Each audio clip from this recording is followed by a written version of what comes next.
In 1954, the world thought the human body would collapse if it ran a mile in under 4 minutes. Doctors said it was physically impossible until one man did it. And then 46 days later, someone else did it. And then 16 others. Now what changed? Because it wasn't the body. Maybe the belief? Well, I guess if you're an entrepreneur, this story has everything to do with how you scale your business and lead your team and disrupt your market.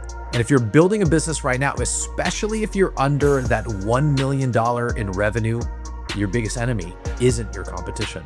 In fact, it's not your market conditions, it's not your product. Again, it's just belief. Hi, I'm William Stern, and I took Carta from a scrappy 3-man startup to a company managing over $2 billion in capital. But here's what nobody tells you about growth. Most breakthroughs don't start with strategy, they start with psychology.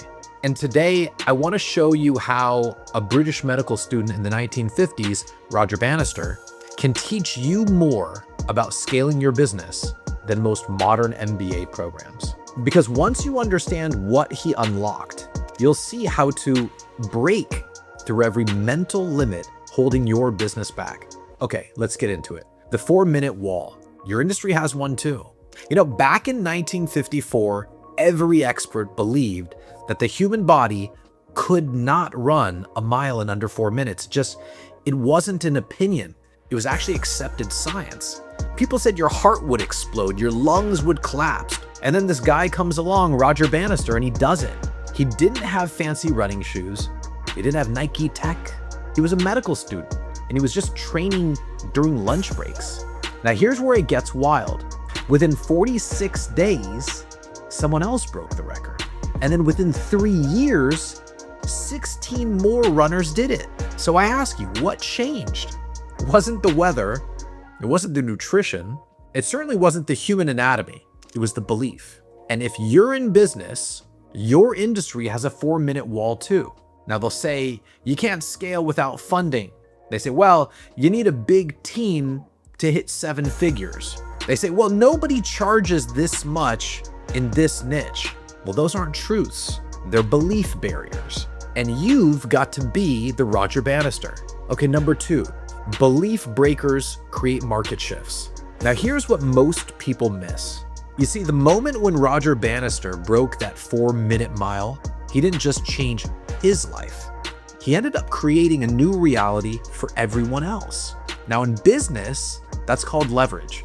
When someone sees you launch with no funding, productize a niche that no one believed in, or generate $300,000 from a team of 2 people, you're not just growing, you're redefining the model. Suddenly, the market isn't asking, gosh, is this possible?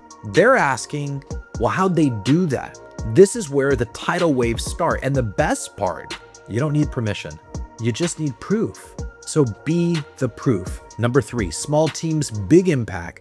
Bannister didn't need a crowd. Okay, so let me tell you something. Roger Bannister didn't have a stadium full of cheering fans. He had 2 pace setters, 1 stopwatch, and a track. Most of you think, well, I need a bigger audience in order to succeed, but that's a lie. What you need is velocity, not volume. So what does that mean? It means building feedback loops that tighten every week.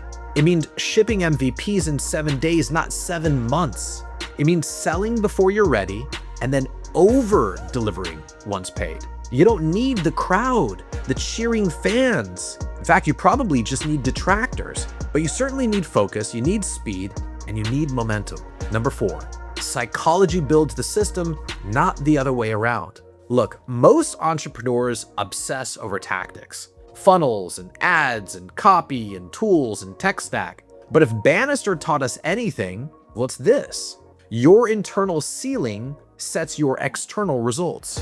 So you can install every system in the world, but if your identity doesn't match your vision, it collapses. And that's why the first thing that we do inside the fraternity isn't change strategy, we change state. We ask, what lie is running your company currently? Well, I'm not a CEO yet. No, I don't deserve to charge that much for our product. I don't know how to lead a team. These beliefs are what I call profit leaks. Fix the operating system, then upgrade the hardware. Number 5, contagious belief builds culture. Now here's where it gets really real. So once Bannister crossed that finish line, every runner that was watching felt something shift, and that's leadership. Now, your job as a founder isn't just to execute, it's to create beliefs in others, to propagate. Because if your team sees you hesitate on pricing, on hiring, on delivery, on accountability, they'll absorb that doubt. But if they see you move with conviction, even when it's hard, even when it hasn't worked yet, that belief becomes viral, it becomes contagious, and it becomes your culture. Number 6, micro wins over massive shifts. Okay, let me bring this back down to earth. You don't need to break your industry overnight. What you need is to stack small breakthroughs. Bannister didn't wake up one morning, put on his sneakers, and go run a mile in 3:59. He shaved off seconds. He ran simulations. He conditioned himself for marginal gains. So do the same in business. Raise prices by 10%. Cut one nice-to-have expense today. Publish one piece of content every day for 90 days. Make it a challenge. Every micro win rewires your nervous system. And then suddenly, the goal that felt impossible last quarter becomes your new baseline. Okay, number 7, be the Bannister or stay in the bleachers. All right, so let me ask you something. What belief are you letting cap your growth? Could be your offer, could be your price, could be your story. Every industry has a 4-minute mile. And I think every founder has to decide, am I going to run at it? Am I going to run away from it? Or do I just keep jogging in circles? As an entrepreneur, you have one job.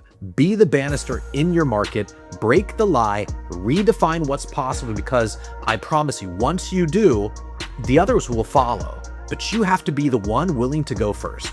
Okay, guys, if this hit home and you're serious about breaking the belief barriers in your business, well, that's exactly why Bradley and I have built the Fraternity. It's not just a network, it's a war room. Every week, real operators walk in with belief, and then they walk out with breakthroughs. So when you're ready for that room, we'll be here. Let's scale, let's go.